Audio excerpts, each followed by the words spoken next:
Yeah. In my firehouse, in my fire department, I used to think that the chiefs just moved guys around from group to group just because they could. Right. Like I always, it's always a big joke. And I actually bumped into this old chief a couple of couple days ago at a dinner, and I always thought he just didn't like me, so he would just move my group. Well, I was a junior guy, so when you have to move guys to fill vacation time or move guys to fill in because there's two guys off on vacation at the same time. That's the only reason he's doing it. You're still going to go back to where you were Right. most of the time. And coming up through, they always said, January 1st, the Chiefs going to just move everybody. It's going to be like, picking sides in kickball. And I could never understand, why would you do that? Why would you do that? Right. Right. But of course, we always took it serious, and we're always, where are we going to end up? And we never did. We always ended up, the groups always stayed the same. The shifts always stayed the same. It's almost like 4 separate fire departments in our department. Right. Yeah. Each shift is so unique, but they work, so well together. Right. Like the newest guy comes in there, and it doesn't take long, and he finds his place. Like the guys figure him out. Right. And when we did a lot of hiring, with these safer grants. We put 40 Newburgh firefighters through our own fire academies. We've never done our own fire academies. We did 4 of them. So Newburgh guys, and then we had guys from other departments also, but 40 of them turned out to be Newburgh firemen. Some of them have since left, transferred out. But as the academy was ending, and get the instructors together, okay, who belongs in what group? Yeah. And they have it all figured out. Right. This guy is brand new, but he's just like the guy that retired 7 years ago. This guy is brand new, but he'd fit perfect with that guy. And they just almost pigeonholed these guys into these groups where the chemistry they thought was going to be right. And most of the time it's right. It's pretty incredible. You're talking about Salt Lake, watching that, and I can put name tags Yeah. on these guys and girl, like they're just the same people I work with. I was telling Jeremy, it's like, and this is a term, I didn't make this term, but it's the same circus. It's just different clowns. No matter what firehouse you go to, Yeah. it's always the same, and about the coffee pot being on, I see that still a lot. Yeah. I stop at firehouses whenever I can. Yeah. And maybe you don't see it all the time, but you still see it. But you still get to it. What you do still see in every firehouse is as soon as, everybody wears something that says fire department on it, Right. off duty. And I think it's not so much recognition for the public. It's recognition for the guys that also do it, because it's an instant icebreaker. Oh, you're from Newburgh? I'm from wherever. You know this guy? Yeah. You're from that? You know this guy? Yeah. And instantly, all of a sudden, you have something in common. You start talking. Right. And what starts off as like a 2-minute stop at some strange firehouse to, so your wife can use the bathroom or whatever, turns into a 15-minute, 20-minute, half-hour conversation where she's talking, come on, we gotta go. We gotta Right. go. She doesn't Yeah. understand it. But you just click, you get it. And it's paid and volunteer firehouses, just any place. Yeah. There was I'll never forget being on the road. I was going on a PG and I was on a Jersey Turnpike, and at one of the rest stops, somebody was like, they had locked their keys in the car.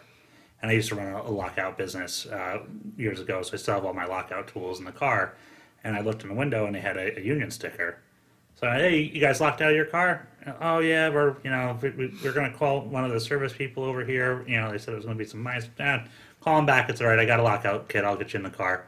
And what? I said, yes, I see your union sticker there. I said, I'm on the job up in Poughkeepsie. I'll help you out. So I go get my tools. I unlock their car for them.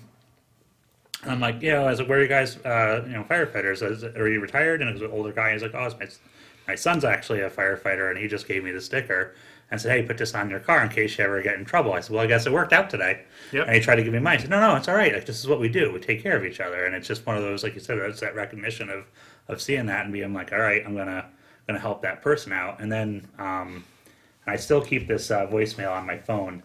My fiance was working out in Providence, Rhode Island, and I went out to Great see city, her. by the way. Great city. Yeah, Love firewater, good time.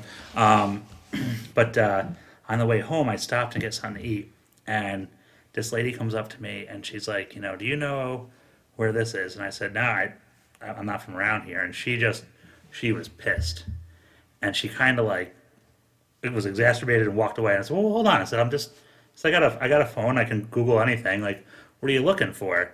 And she's like, I'm trying to get back to the turnpike. I can't get back to it. I said, all right, hey, I'm going there. I said, I ordered some food. Let me just get it. I'm getting it to go. You follow me. It'll be all right. Like, I'm going that way. I said, it's right up the street. I'll give you some directions, but like, because I do know where that is, but I said, you just follow me. So I gave her my business card. I was union president at the time, and she just kind of like took the card, and this like relief washed over her. And so I said, this is my phone number. I said, call me if you get separated. I'll pull off the side of the road until you're right behind me again. And she goes, I think she was from Wisconsin, and her husband was a lieutenant out in Wisconsin. And she said, like, yeah, he actually told me to go to a firehouse if I ever got in trouble. And I went to the firehouse, and I've been lost for an hour and a half since going there. I said, well, hopefully I don't do that to you. I said, I'll get you to and her name was Ann. And she followed me up to the Mass Turnpike and got her on. She called, yeah, I'm good, Robert, thank you very much. And then like a week later, I got called in the chief's office, and I'm like, what now? Like, I must have put something stupid on Facebook again. Here we go again. Yeah. And she wrote a letter and called and told Mater about what had happened. And like, I was completely flabbergasted and then like she called me she found my card, and she called me and thanked me for helping her out. And it was just, what we do. So, I mean, it's just the kind of stuff that we're about, I think, and at least I believe we're about. Yeah, I mean, my wife's all over the place for work, and I like to think that, she had a flat tire or something, Right. or just she needed the, restroom or whatever, that she could just somebody to help her out just because she's got the union sticker, Yeah, or or she's wearing a fire department shirt. Right. Yeah, my husband and son are firemen, and you always hope that, and maybe that's why we do it for other people's families. We just hope that that's going to happen for our family. Yeah, pay forward. I hope that we pass that on to the more junior guys, though. We all love the fraternity of the fire service, and we all love the brotherhood, but we have to make sure that we impress upon the generations after us the importance of going that extra mile. And I think that's always that conversation. And I brought that up earlier. We were talking about new school, old school. Senior man, new guy, and maybe the coffee pot's not on all the time, but it's more of that mentality of it, right? It's a symbolism of hospitality, right? We have, in my eyes, being a firefighter means you take charge in any situation. I mean, that's how I am, right? You're at your kid's Little League game and something happens, who steps up? It's usually the firefighter, right? Yeah. Something happens at a store, or somebody's being treated unfairly, usually we step in. And it's that. And I hope that we impress that upon the brothers and sisters after us, that there's that expectation that we tend to be leaders. In the fire service, as firefighters, we